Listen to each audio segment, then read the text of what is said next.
Our young people have so much wisdom to share with us.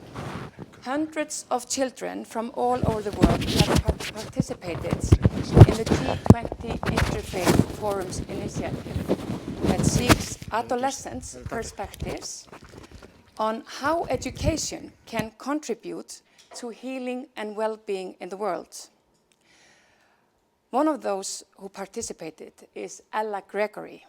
She is a secondary school student from the United Kingdom, and we will now hear Ella's message to the world.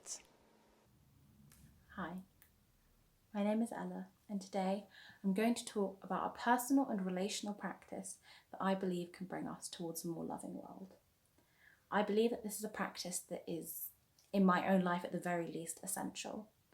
And recently, fairly recently now, I suffered a deep loss. And that loss, being faced with those incredible feelings of sorrow and deep grief and anger and jealousy and just this myriad of feelings that the English language can't really explain, I was reminded of the importance of holding space and allowing them to be and learning to sit and to not meddle, which I'm not very good at. So this opportunity, which is how I'm going to see it, in some ways a tragedy, in some ways an opportunity, reminded me of just how important this relational and personal practice is.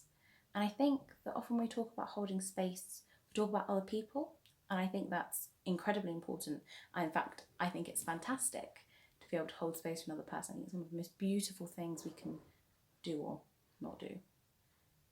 But I have found in my own practice that it is essential for me to be able to hold space for myself and my own feelings before I can hold space for another's experience.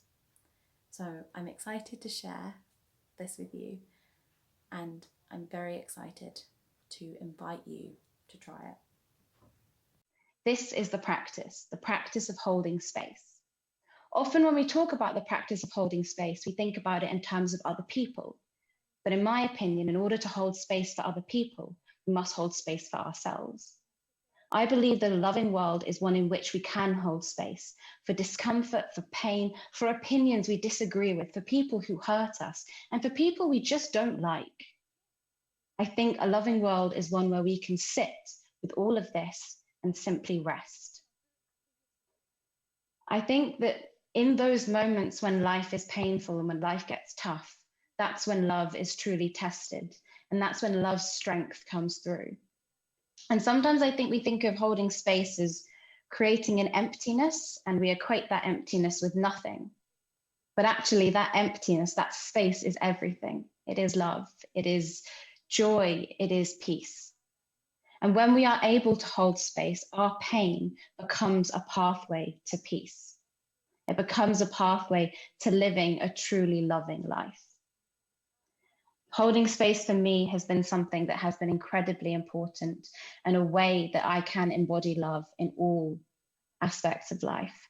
I think that to be a loving person does not necessarily mean that you look happy all the time, but it means that you are able to be with whatever is in your experience. I think that there's a quote that encapsulates this better than I ever could from Viktor Frankl. Between the stimulus and the response, there is a space, and in that space is our power. That space is a space that we can rest in, and a space where we can simply let our experience be. Now, I think sometimes it can be hard when we hear this term, holding space, to really reckon with what that truly means as a personal daily practice. And so there are 6 pieces of advice from Yogi Tilopa that I find very helpful. Now, translated into English, they are not simply 6 words, but they are 6 instructions. Let go of what has passed. Let go of what may come. Let go of what is happening now. Don't try to figure anything out. Don't try to make anything happen. Relax, right now, and rest. I think that these 6 words intended for meditators are helpful for all of us. helpful for us to tend to our own feelings, to tend to the feelings of those we love, and to tend to life's painful moments. And so I'd like to offer an invitation to all of you across the globe, that during this conference, you revel and you enjoy those exciting moments of hope.